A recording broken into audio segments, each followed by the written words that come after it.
Okay, so you're going to do denominator here and numerator here, and you have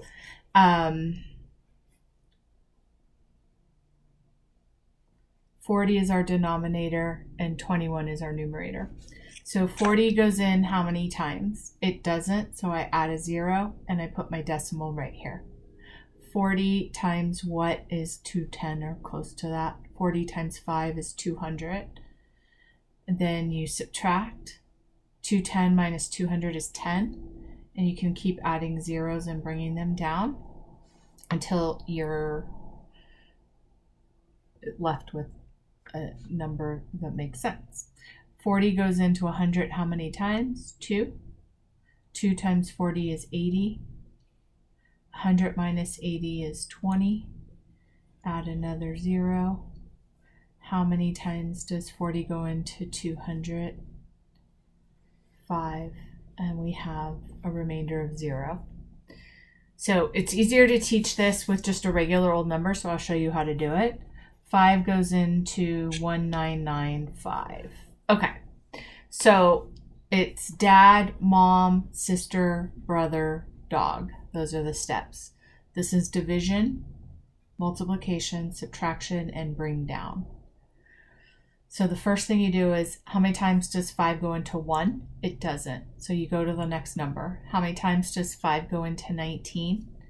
It goes in 3 times. Now you do multiplication. 3 times 5 is 15. Now you subtract. 19 minus 15 is 4. Now you bring down.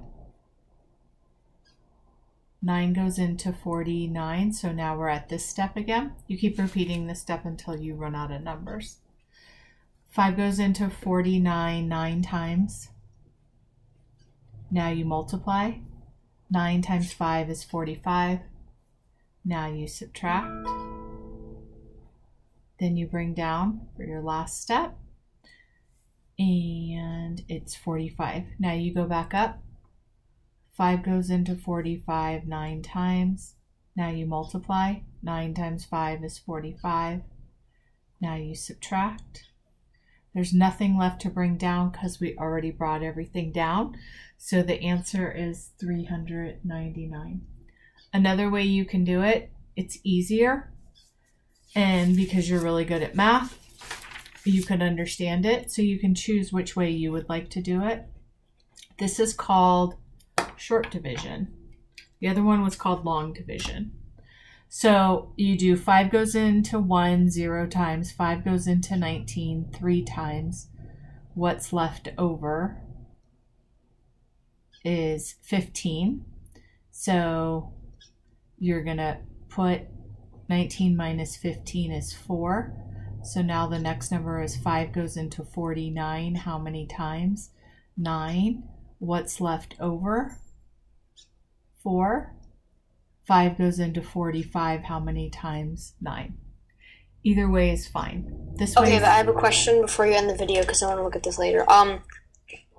What do you do I realize that, like, you subtract, like, 19 minus 15 yeah, would be, like, 4. But then what would you do if the next number was part of a decimal place? like the other one? Yeah. Like this one?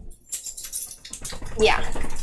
It doesn't work as well because you have to keep adding the zeros, but for whole numbers, it does work. That's why I teach this way. I go, you can learn all the other ways. That's great. It's great to have those techniques. This is the one. What I'm wondering is it, like, if you're doing, like, 9 point something, like, I don't know, and then you got a 4 remainder, would you do, let's say the next number was 5, would you do 4.5 or 0.45? So for decimals, you can't have a remainder. For whole numbers, you can have a remainder, but decimals, you keep going till it either repeats or till it clears out and you have a 0 remainder. For decimals, you can never have a remainder. Like, if you're... This is kind of like a badly phrased question. I don't know how to phrase it. If you're doing like that other question, which was 40 going into 21.0, Mm-hmm. and 4 goes into 210. Yeah. Yeah, 5 times. Yeah. So you have 10 left over. Yep. So you put the 1 here and it turns into 100. It turns into 100. And then you would do, oh no. But that doesn't make sense because that 0 was like, already used. It goes right here. So then 40 goes into 10 how many times? It doesn't. 0. Then now you get your 100 and you keep going. Then it goes 2. And then what's left over? 20. Okay, but you need...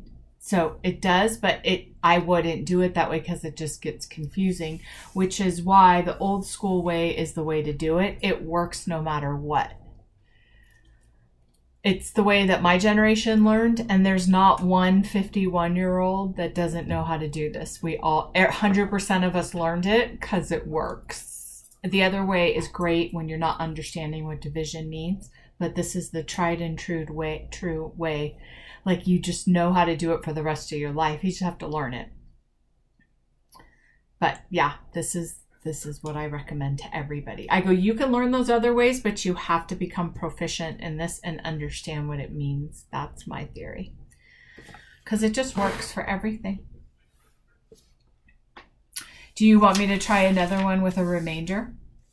No, that's fine. I get it now. All right. Okay. So the next thing is mean, mode, and median. Do you remember doing that last year? Yeah. Okay, so if you have these... You should probably stop recording.